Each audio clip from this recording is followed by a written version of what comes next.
Donc, on reprend du coup et on disait que... Par rapport à la perte de poids quand le mental descend à un moment donné. Ouais, donc voilà, en gros, on disait ça et on disait qu'il fallait se focaliser du coup sur un objectif. Et que cet objectif-là, il fallait pouvoir vous le donner.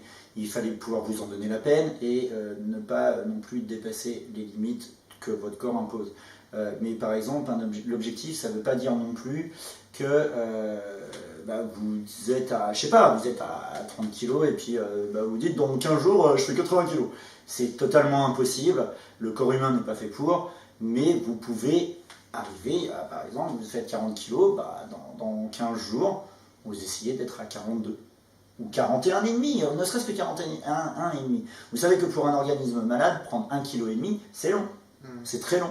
Et nous, porteurs de l'épidermolyse bulleuse, c'est très long. Il faut savoir ça. Et c'est pareil pour tout, pour tout dans la vie. Il ne faut pas se renfermer sur soi et il faut aller vraiment de l'avant. Il faut que votre mental soit le plus clair possible. Il faut savoir que des problèmes, on en a tous et qu'il faut sortir de ce confort en fait où c'est métro, boulot, dodo et nos problèmes. Et puis nos problèmes, on les réglera et puis en fait on n'a pas le temps de les régler parce qu'il y en a un autre qui est arrivé. Et c'est se laisser bouffer par la vie.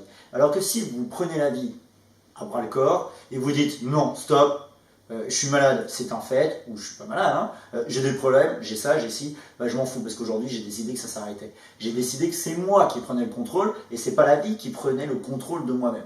Et ça, il y a beaucoup de gens en fait qui pensent qu'ils vivent correctement, or ils sont enfermés dans une bulle et pour eux c'est ça la vie. Non, sors de ta bulle et tu verras que le monde, c'est autre chose en fait. C'est carrément autre chose. Aujourd'hui, je pense que cette vidéo, elle est vraiment pour vous montrer que tout est possible, que vous soyez malade ou pas, que la société et les règles, les lois du monde entier vous donnent des barrières qu'il faut ne soi-disant pas trop franchir. Or, si vous voyez ça comme des barrières, c'est que de base, c'est pas bon. Quand vous êtes un gamin, on vous met une barrière pour vous interdire d'aller dans une pièce. Là, avec ton bambin dernièrement, c'est ce qu'on fait. C'est pour sa sécurité, ouais. On est d'accord. Mais à l'heure d'aujourd'hui, en tant qu'adulte, on connaît notre propre sécurité, on connaît notre espace confort.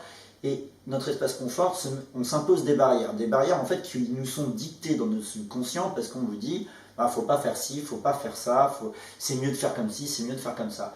Mais qu'est-ce qu'ils en savent en fait ces gens-là? Parce qu'ils sont eux-mêmes éduqués par des propres barrières. Et ils sont formatés en fait. Et si aujourd'hui on sort un petit peu du chemin, on se rend compte que c'est débile.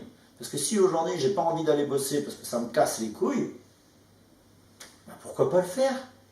Pourquoi faire quelque chose qu'on n'aime pas pour soi-disant survivre? C'est pas le but. Alors je dis pas qu'il faut quitter votre boulot, bien sûr que non.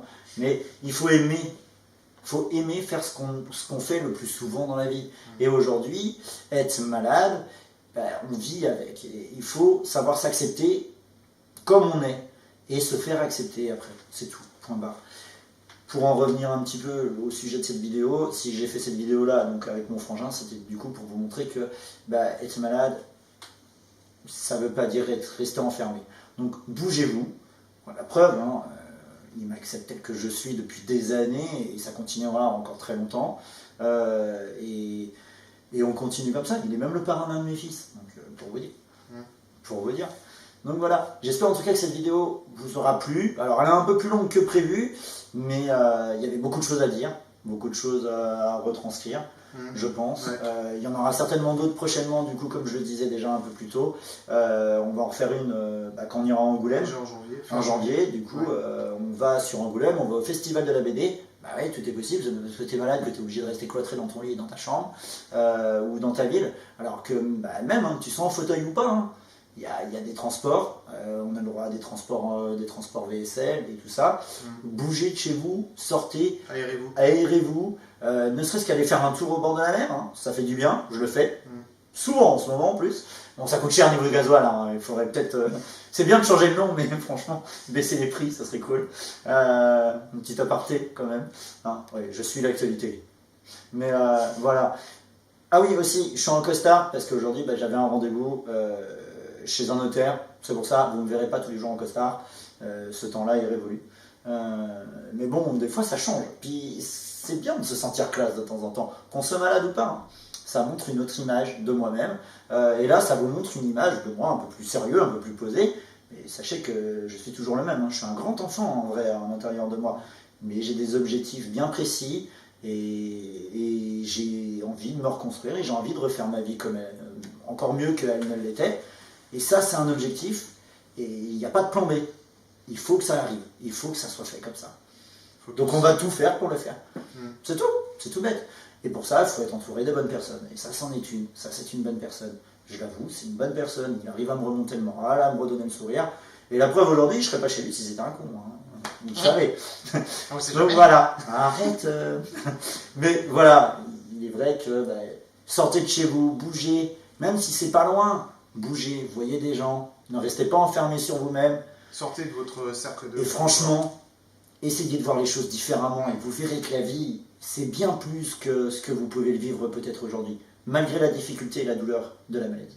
Je vous souhaite à tous une bonne soirée. On se retrouve très prochainement du coup sur la chaîne de Monsieur Epiderme, où on va revenir un peu plus donc, sur les plaies, les soins, la nourriture.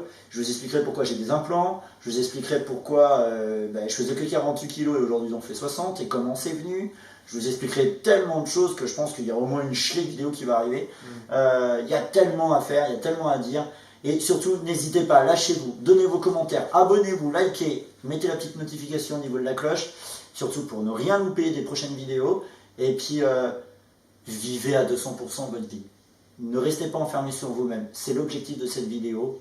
Et ayez qu'un seul objectif, un plan A. C'est largement suffisant. Allez de l'avant. Restez cool. Restez focus. Focus. A bientôt pour une prochaine vidéo. Et puis, peace. À très vite. Ciao. Ciao.